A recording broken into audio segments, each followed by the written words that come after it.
ಹೊಸ meditation technique ಬಂದಿದೆ. ಈಗೆಲ್ಲ ಹೊಸದು ಬಂದು ತುಂಬ ಟ್ರೆಂಡ್ ಆಗ್ತಾ ಇದೆ. ಓಪನೋಪೋನೋ ಅಂತ ಇದನ್ನು ಎಕ್ಸ್ಪೆರಿಮೆಂಟ್ ಮಾಡಿದ್ದಾರೆ ಕೈದಿಗಳ ಮೇಲೆ.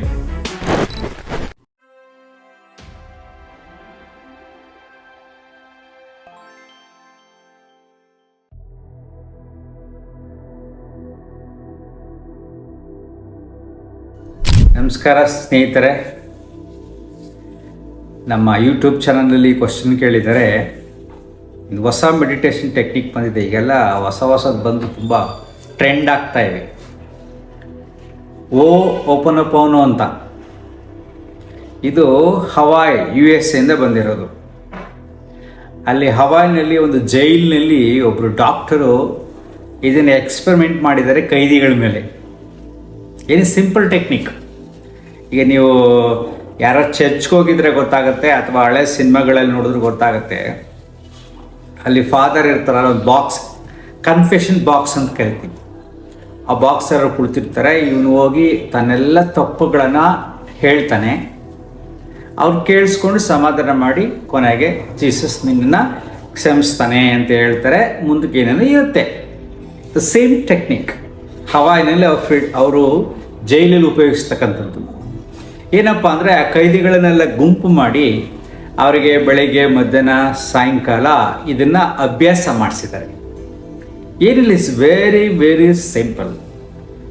I am sorry, please forgive me, thank you, I love you. ಇಷ್ಟ ನೋಡಪ್ಪ. I am sorry, please forgive me, I thank you, I love you ಅಂತ ಕಾನ್ಸ್ಟೆಂಟಾಗಿ ಮನಸ್ಸಲ್ಲಿ ಹೇಳಬೇಕು. I'm sorry, please forgive me, thank you, I love you. ಹೇಳುವ ಮೊದಲು ಮನಸ್ಸು ಮತ್ತು ದೇಹವನ್ನು ಸಂಪೂರ್ಣವಾಗಿ ರಿಲ್ಯಾಕ್ಸ್ ಮಾಡಿ ಅದರ ತತ್ವವನ್ನು ಅರ್ಥ ಮಾಡ್ಕೋಬೇಕು. ಉದಾಹರಣೆಗೆ ಐ ಆಮ್ ಸಾರಿ. ಈಗ ನನ್ನಿಂದ ಬೇಕಾದಷ್ಟು ಸಮಸ್ಯೆಗಳಾಗಿರುತ್ತೆ. ಗೊತ್ತಿಲ್ಲದೇನೋ ಗೊತ್ತಿದ್ದು ಬೇಕಾದಷ್ಟು ಸಮಸ್ಯೆಗಳಾಗ್ತವೆ. ಅದನ್ನು ಕ್ಷಮಿಸು. ಅದಕ್ಕೆ ನಾನು ಕ್ಷಮೆ ಕೇಳ್ತೀನಿ ಮತ್ತು ನನ್ನನ್ನು ಕ್ಷಮಿಸು ಅಂತ ಪ್ರಕೃತಿಯಲ್ಲಿರತಕ್ಕಂಥ ಶಕ್ತಿಗೆ ಕೇಳ್ಕೊಳ್ಳೋದು. ಆ್ಯಂಡ್ ಕ್ಷಮಿಸಾದ್ಮೇಲೆ ನಾನು ನಿನಗೆ ಥ್ಯಾಂಕ್ಸ್ ಹೇಳ್ತೀನಿ, ಧನ್ಯವಾದಗಳನ್ನು ತಿಳಿಸ್ತೀನಿ. ಅದಾದಮೇಲೆ ಐ ಲವ್ ಯು ಅಂತ ಮಿನಿಮಮ್ಮು 108 ಸಾರಿ ಇದನ್ನ ಹೇಳಬೇಕು. ಅವ್ರೇನ್ ಮಾಡಿದ್ದಾರೆ, ಜೈಲಲ್ಲಿ ಕೂರಿಸ್ಕೊಂಡು ಎಲ್ಲಾ ಕೈದಿಗಳಿಗೆ ಪ್ರಾಕ್ಟೀಸ್ ಮಾಡಿದ್ದಾರೆ. Within 2 years using Ho'oponopono, the inmates that were violent and the inmates that were there life completely switched around. There was a lot of healing that happened. ಆಗೇನಾಗುತ್ತೆ ಹೇಳಿ, ಮನಸ್ಸಿನಲ್ಲಿ ತನ್ನ ತಪ್ಪುಗಳನ್ನ ಭಗವಂತನಿಗೆ ಅರ್ಪಿಸಿದರೆ, ನಮ್ಮ ಪೂಜಾ ವಿಧಾನಗಳಲ್ಲೂ ಇದೆ, ಮನಸ್ಸು ರಿಲ್ಯಾಕ್ಸ್ ಆಗುತ್ತೆ. ನಾವು ಪೂಜೆಗಳನ್ನು ಕೇವಲ ಬೇಡಿಕೆಯಲ್ಲಿ ನಿಲ್ಸ್ಕೊಂಡ್ಬಿಟ್ಟಿದ್ದೀವಿ, ಬರೀ ಬೇಡ್ತಾ ಇರ್ತೀವಿ. ಅಲ್ಲ, ಪ್ರತಿದಿನ ನೀವು ಪೂಜೆ ಮಾಡಬೇಕಾದ್ರೆ ನಾನು ಮಾಡಿರ್ತಕ್ಕಂಥ ತಪ್ಪುಗಳನ್ನು ಕ್ಷಮಿಸು, ಇನ್ನು ಮುಂದೆ ಯಾವುದೇ ತಪ್ಪುಗಳನ್ನು ಮಾಡೋದಿಲ್ಲ ಅಂತ ಭಗವಂತನಿಗೆ ಸರೆಂಡರ್ ಆದರೆ ಮನಸ್ಸು ರಿಲ್ಯಾಕ್ಸ್ ಆಗುತ್ತೆ. ಆ ರೀತಿ ಯಾರೂ ಮಾಡೋದಿಲ್ಲ, ಬರೀ ಬೇಡಿಕೆಗೆ ಮಾತ್ರ ಪೂಜೆ ಮಾಡ್ತಾರೆ. ಅದಿರಲಿ, ಅದು ನೆಕ್ಸ್ಟ್ ಸಬ್ಜೆಕ್ಟ್. ಕೈದಿಗಳ ಮೇಲೆ ಧ್ಯಾನ ಮಾಡಿಸಿದಾಗ ಅವರಲ್ಲಿ ಒಂದು 6 ತಿಂಗಳು ವರ್ಷಗಳಾದ ಮೇಲೆ ಬೇಕಷ್ಟು ಪರಿವರ್ತನೆ ಆಗಿದೆ. ಅವರು ತುಂಬ ಕ್ರೂರವಾದ ಕೈದಿಗಳು, ಅಂದರೆ ಎಲ್ಲ ಮರ್ಡರ್ ಮಾಡಿರೋರು. ಅಲ್ಲಿ ತುಂಬ ವೈಲೆನ್ಸ್ ಜಾಸ್ತಿ ಇತ್ತು. ಇದು ಹೇಳಿದಾಗ ನನಗೆ ನೆನಪು ಬಂತು. ಇಲ್ಲಿ ನಮ್ಮದು ಬೆಂಗಳೂರಿನಲ್ಲಿ ಫ್ರೀಡಮ್ ಪಾರ್ಕ್ ಅಂತಿದೆ ನೋಡಿ, ಅಲ್ಲಿ ಮೊದಲು ಜೈಲು ಇತ್ತಲ್ಲ, ಹಳೆ ಜೈಲು. ಅಲ್ಲಿ ನಾನು ಪ್ರಾಣಾಯಾಮ ಕ್ಯಾಂಪು, ಮೆಡಿಟೇಷನ್ ಕ್ಯಾಂಪು, ಸುದರ್ಶನ ಕ್ರಿಯೆ ಎಲ್ಲ ಅಲ್ಲಿ ಹೇಳ್ಕೊಟ್ಟಿದ್ದೀನಿ. ಅಲ್ಲಿ ಒಂದು ಸರಿ ಹೋದೆ, ಕ್ಯಾಂಪ್ ಮಾಡ್ತಾಯಿದ್ದೆ, ಪ್ರಾಣಾಯಾಮ ಎಲ್ಲ ಹೇಳ್ಕೊಡ್ತಾ ಇದ್ದೆ. ಕ್ಯೂರಿಯಾಸಿಟಿಗೆ ಏನು ಮಾಡಿದೆ, ಇದು ಎಷ್ಟು ಜನ ಮರ್ಡರ್ ಮಾಡಿದಾರೆ ಕೈ ಎತ್ತಿ ಅಂದೆ.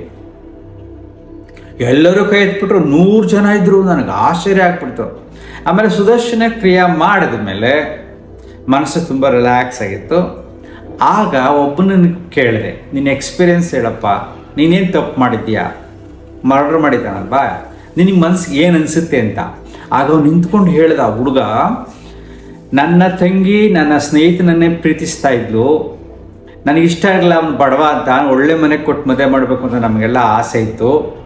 ಅವಳಿಗೆ ಹೇಳಿದೆ, ಬೇಡ ಬಿಟ್ಬಿಡು, ನೀನು ಒಳ್ಳೆ ಮನೆ ನೋಡಿ ಮದುವೆ ಮಾಡ್ತೀನಿ ಅಂತ ಹೇಳಿದ್ರೆ ಕೇಳಿದೆ. ಒಂದು ನನಗೆ ಕೋಪ ಬಂದು ಏನು ಮಾಡಿದೆ, ಪಾಯ್ಸನ್ ವಿಷ ತಂದು ನೀನು ಅಷ್ಟು ಪ್ರೀತಿ ಅಷ್ಟೊಂದು ಸ್ಟ್ರಾಂಗ್ ಇದೆಯಾ, ನಿನ್ನ ಪ್ರೀತಿನ ಮುಖ್ಯನಾ, ವಿಷ ಕೊಟ್ಟು ಸತ್ತೋಗೋದ ಬಾಟ್ಲ್ ಕೊಟ್ಟೆ ನಿನ್ನ ಪ್ರೀತಿ ಸ್ಟ್ರಾಂಗ್ ಇದ್ರೆ ಅಂತ, ಅವಳು ಕುಡ್ದೇ ಬಿಟ್ಲು, ಸತ್ತೋದ್ಲು, ಕೇಸ್ ಆಯಿತು, ನಾನು ಜೈಲಿಗೆ ಬಂದೆ ಅಂತ ಹೇಳ್ದ.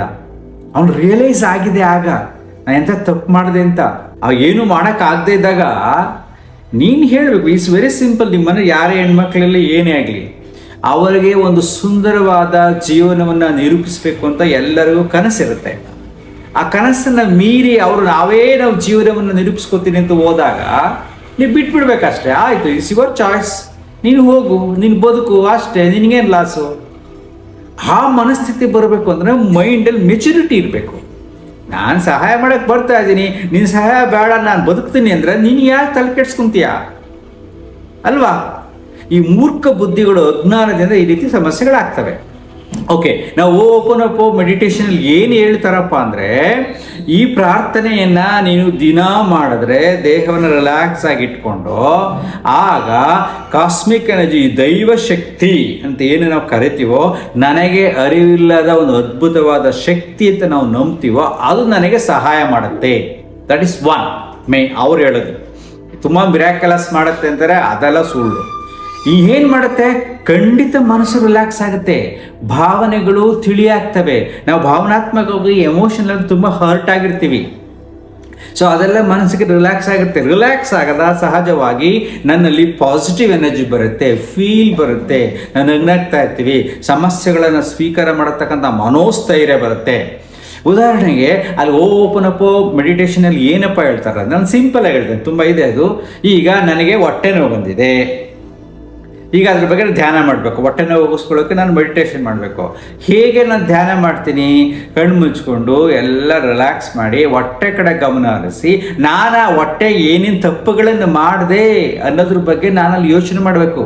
ಆ ಧ್ಯಾನದ ಹೇಳ್ತಾರೆ, ಓ ಹೊಟ್ಟೆ, ನಾನೇನು ತಪ್ಪು ಮಾಡಿದೆ, ಸರಿಯಾದ ಟೈಮಿಗೆ ನಾನು ನಿನಗೆ ತಿಂದಿಲ್ಲ, ಬೇಕಾದಾಗ ತಿಂದಿದ್ದೀನಿ, ನಾನು ನಿನಗೆ ಅತಿಯಾದ ಮಸಾಲೆ ಪದಾರ್ಥಗಳನ್ನು ಹಾಕಿದ್ದೀನಿ, ಅತಿಯಾದ ಕರಿದ ಪದಾರ್ಥಗಳನ್ನು ಹಾಕಿದ್ದೀನಿ, ಮತ್ತು ನಾನು ತುಂಬ ನಿನಗೆ ಹಸಿವನ್ನು ಕೊಟ್ಟು ನಿನಗೆ ಕಷ್ಟ ಕೊಟ್ಟಿದ್ದೀನಿ, ಹೊಟ್ಟೆನಲ್ಲೆಲ್ಲ ಆಸಿಡ್ ಫಾರ್ಮೇಷನ್ ಆಗಿರುತ್ತೆ, ನಾನು ತುಂಬ ಸಂಕಟ ಪಟ್ಟಿದ್ದೀನಿ, ಆಗ ಹೊಟ್ಟೆ ಮೇಲೆ ನನಗಾಗಿದೆ, ಹೀಗೆ ನೀನು ಅತಿಯಾಗಿ ನಾನು ತಿಂದ್ಬಿಟ್ಟಿದ್ದೀನಿ, ಅದ್ಯಾವುದೋ ಫಂಕ್ಷನ್ಗೆ ಹೋಗಿದ್ದೆ, ಅಲ್ಲಿ ನಾನು ಜಾಸ್ತಿ ನಾನು ತಿಂದ್ಬಿಟ್ಟೆ, ಅಷ್ಟು ನಾನು ತಿನ್ನಬಾರ್ದಾಗಿತ್ತು, ಅಲ್ಲಿ ಯಾವುದೋ ಬೇಕ್ರಿಲಿ ಹೋದೆ ತಿಂದೆ, ದಾರಿಲಿ ಬರ್ಬೇಕಾದ್ರೆ ಅಲ್ಲಿ ಯಾವುದೋ ಒಂದು ಏನೋ ಇತ್ತು, ಒಂದು ಬಜ್ಜಿ ಬೋಂಡ ಇತ್ತು ತಿಂದೆ, ಅಲ್ಲಿ ಎಣ್ಣೆ ಎಲ್ಲ ಸರಿ ಇರಲಿಲ್ಲ, ಏನೇನು ಹಾಕಿರೋಂಥ ಹೊಟ್ಟೆಯ ಸಂಪೂರ್ಣವಾದ ಸಮಸ್ಯೆಗಳನ್ನು ಅರ್ಥ ಮಾಡಿಕೊಂಡು ಆ ಹೊಟ್ಟೆಗೆ ನಾನು ಕ್ಷಮೆನೇ ಕೇಳಬೇಕು. ಏನು, I am sorry, please forgive me, thank you, I love you ಅಂತ 108 ಸಾರಿ ಹೇಳ್ಬೇಕು. 108 ಅಂದರೆ ಒಂದು ಸಿಸ್ಟಮ್, ಅಂದರೆ ಅದು ನಂಬರ್ 9 ಈಸ್ ಅಲ್ಟಿಮೇಟ್ ನಂಬರ್. ನವಗ್ರಹ ಭೂಮಿ ಮೇಲೆ ಎಫೆಕ್ಟ್ ಆಗುತ್ತಲ್ಲ, ಅದು ಅಲ್ಟಿಮೇಟ್ ನಂಬರ್ 9. ಅದಕ್ಕೆ 108 ಸಾರಿ ಅಂತ ಹೇಳಿದ್ದಾರೆ. ಕೆಲವು ಸಾರಿ ಎಷ್ಟು ಬೇಕಾದರೂ ನೀನು ಹೇಳ್ಬೋದು, ಮಿನಿಮಮ್ 108. ನೀನು ಯಾವಾಗ ಎಲ್ಲೆಲ್ಲಿ ಬೇಕಲ್ಲಿ ಕುಳಿತುಕೊಂಡು ಹೇಳ್ಬೋದು. ಏನು, I am sorry, please forgive me, thank you and I love you ಅಂತ ಈ ಹೊಟ್ಟೆ ಬಗ್ಗೆ ಸಂಪೂರ್ಣವಾಗಿ ಅರ್ಥ ಮಾಡ್ಕೊಂಡು ಹೇಳಿದಾಗ ನನ್ನ ಮನಸ್ಸು ನಿರಾಳವಾಗುತ್ತೆ, ರಿಲ್ಯಾಕ್ಸ್ ಆಗುತ್ತೆ. ಈ ಪದೇ ಪದೇ ನಮ್ಮ ಮನಸ್ಸಿಗೆ ಹೇಳಿ ಹೋದಾಗ ನೆಕ್ಸ್ಟು ನಾನು ಎಲ್ಲರೂ ರೋಡಲ್ಲಿ ತಿನ್ನೋಕೆ ಹೋದಾಗ ನನ್ನ ಮನಸ್ಸು ಎಚ್ಚರಿಸುತ್ತೆ, ಇದು ಒಳ್ಳೆಯ ಆಹಾರ ಅಲ್ಲ, ನೀನು ತಿನ್ನಬೇಡ. ನೀನು ಊಟ ಮಾಡ್ಬೇಕಾದ್ರೆ ಅತಿಯಾಗಿ ನೀನು ತಿಂದಾಗ ಮನಸ್ಸು ಎಚ್ಚರಿಸುತ್ತೆ, ಈಗ ನಿಂದು ಅತಿ ಆಯಿತು, ತಿನ್ನಬೇಡ ಅಲ್ವಾ? ಅತಿಯಾದ ಖಾರ, ಅತಿಯಾದ ಮಸಾಲ, ಅತಿ ಅನ್ನೋದನ್ನು ಮನಸ್ಸು ಎಚ್ಚರಿಸುತ್ತೆ. ಪದೇ ಪದೇ ಅದ್ರ ಬಗ್ಗೆ ಯೋಚನೆ ಮಾಡ್ತೀವಲ್ಲ. ಸೊ ಹೀಗೆ ಇದು open up meditation technique help ಆಗೋದು. ಇಟ್ ಇಸ್ ಟ್ರೂ, ಒಳ್ಳೆಯದೇ ಮಾಡಿದ್ರೆ. ಆದರೆ ಇದನ್ನು ಜನಗಳು ಏನು ಮಾಡ್ತಾ ಇದ್ದಾರೆ, ಮಾರ್ಕೆಟಿಂಗ್ ಟೆಕ್ನಿಕ್ಗೋಸ್ಕರ ಅದನ್ನು ಉಪಯೋಗಿಸ್ಕೊಂಡು ಒಂದು ಆಡಿಟೋರಿಯಂ ಇರ್ತಾರೆ, ಜನ ಸೇರಿಸ್ತಾರೆ, ಸಾವಿರಾರು ರೂಪಾಯಿ ಚಾರ್ಜ್ ಮಾಡಿ ಒಳ್ಳೆ ಮ್ಯೂಸಿಕ್ ಹಾಕಿ ಅದ್ರ ಬಗ್ಗೆ ಡೀಟೇಲ್ಸ್ ಎಕ್ಸ್ಪ್ಲೈನ್ ಮಾಡಿ ಇದನ್ನು ಚಾಂಟ್ ಮಾಡಿಸ್ತಾರೆ, ಅಂದರೆ ಪ್ರಾಕ್ಟೀಸ್ ಮಾಡಿಸ್ತಾರೆ. ಈ ಥರನೇ ಹೇಳಬೇಕು, ಹೀಗೆ ಹೇಳಬೇಕು ಅಂತ ಮಾಡ್ತಾರೆ. ಅದನ್ನು ಕಮರ್ಷಿಯಲೈಸ್ ಮಾಡ್ಕೊಂಡಿದ್ದಾರೆ. ಬಟ್ ಇದು ಆ್ಯಕ್ಚುಲಿ ಒಳ್ಳೆಯ ಚಿಂತನೆ. ಎಲ್ಲರೂ ಈ ದಿಶೆಯಲ್ಲಿ ಯೋಚನೆ ಮಾಡಿ ತಾನು ಮಾಡುವ ತಪ್ಪುಗಳನ್ನು ಒಪ್ಪಿಕೊಂಡು ಕ್ಷಮೆ ಕೇಳುವುದು ಒಂದು ದೈವಿ ಗುಣ. ಅದನ್ನೇ ದೈವಿ ಗುಣ ಅಂತ ಕರಿತೀವಿ. ತಾನು ಮಾಡತಕ್ಕಂಥ ತಪ್ಪುಗಳನ್ನು ಒಪ್ಕೋಬೇಕು. ಕ್ಷಮೆ ಕೇಳಬೇಕು, ಭಗವಂತನಂತ ಕೇಳಬೇಕು, ನೆಕ್ಸ್ಟ್ ನಾನು ಮಾಡಲ್ಲ ಅನ್ಬೇಕು. ಹಾಗೆ ಬೇರೆಯವ್ರನ್ನೆಲ್ಲ ಪ್ರೀತಿಸಬೇಕು. ಈ ಓಪನ್ ಮೆಡಿಟೇಷನಲ್ಲಿ ಏನು ಬರುತ್ತಪ್ಪ ಅಂದರೆ ಎಲ್ಲ ಸಂಬಂಧಗಳು, ಸಪೋಸ್ ಗಂಡ ಏನೋ ಒಂದು ತಪ್ಪು ಮಾಡಿರ್ತಾನೆ, ಹೆಂಡತಿ ಏನೋ ತಪ್ಪು ಮಾಡಿರ್ತಾಳೆ, ಅವಳು ಈ ಥರ ಯೋಚನೆ ಮಾಡಿ ಕುಳಿತುಕೊಂಡು ಧ್ಯಾನ ಮಾಡಿದ್ರೆ ಸಂಬಂಧಗಳಲ್ಲಿ ಪ್ರೀತಿ ಬೆಳೀತೆ. ಎಲ್ಲ ಸಂಬಂಧಗಳೇ, ಗಂಡ ಹೆಂಡತಿ, ಮಕ್ಕಳು, ಅತ್ತೆ ಮಾವ, ಈ ಸಂಬಂಧ ಮನೆಯಲ್ಲಿ ನನ್ನದೇ ಇರತಕ್ಕಂಥ ಕಾಯಿಲೆಗಳನ್ನು ಎಲ್ಲದರ ಬಗ್ಗೆ ಈ ರೀತಿ ಯೋಚನೆ ಮಾಡಿ ಧ್ಯಾನವನ್ನು ಮಾಡಿದಾಗ ಆ ಕಡೆ ನಾವು ಗಮನ ಹರಿಸ್ತೀವಿ. ಎಷ್ಟೋ ಸಮಸ್ಯೆಗಳು ಮನುಷ್ಯನ ಬದುಕಿನಲ್ಲಿ ಆಗ್ತಾ ಇರೋದು ಅವೇರ್ನೆಸ್ ಇಲ್ಲದೆ. ನಾನು ಏನು ಮಾಡ್ತಾ ಇದ್ದೀನಿ ಅಂತಕ್ಕಂಥ ಅವೇರ್ನೆಸ್ ಇರಲ್ಲ. ನೀವು ಊಟ ಮಾಡಬೇಕಾದ್ರ ಕಡೆ ಗಮನ ಇರೋದಿಲ್ಲ. ಗಮನ ಇದ್ದಾಗ ದೇಹ ಯಾವಾಗ ಏನು ಬೇಕು ಎಷ್ಟು ಬೇಕು ಅಂತ ಖಂಡಿತವಾಗಿ ಹೇಳುತ್ತೆ. ನಾವು ಏನು ಮಾಡ್ತೀವಿ, ಆ ದೇಹದ ಕಡೆ ಗಮನ ಹರಿಸೋದಿಲ್ಲ, ನಾವು ಸುಮ್ಮನೆ ತಿಂತಾ ಇದ್ದೀವಿ, ಬಂಬಾಡ್ ಮಾಡ್ತೀವಿ. ಅವಾಗೇನಾಗುತ್ತೆ, ದೇಹದಲ್ಲಿ ಸಮಸ್ಯೆಗಳು ಬರುತ್ತೆ. ಅವೇರ್ನೆಸ್ ಬಂದಾಗ, ದೇಹದ ಕಡೆ ಗಮನ ಹರಿಸಿದಾಗ ದೇಹ ಖಂಡಿತ ನಿಮ್ಮ ಜೊತೆಲಿ ಮಾತಾಡುತ್ತೆ. ಅದೇ ರೀತಿ ನೀವು ಮನಸ್ಸಿನ ಕಡೆ ಗಮನ ಹರಿಸಿದಾಗ ಮನಸ್ಸು ಖಂಡಿತ ಯಾವುದು ಸುಳ್ಳು ಯಾವುದು ಸತ್ಯ ಅಂತ ಹೇಳುತ್ತೆ.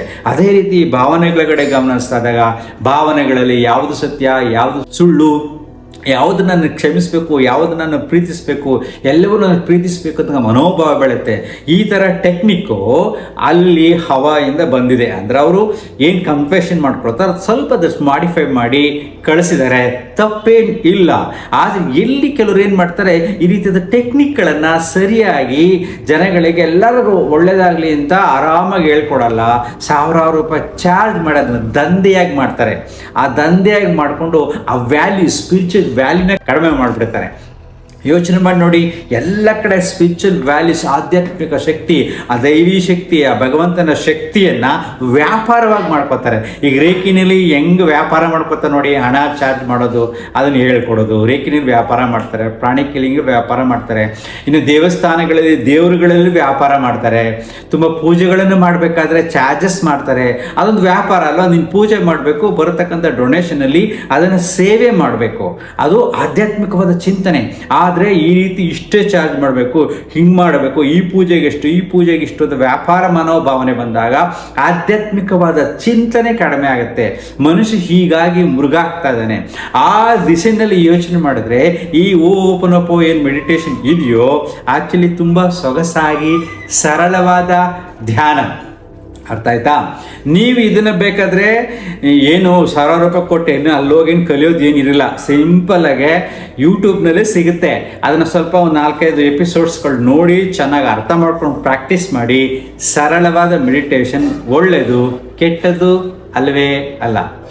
Thank you.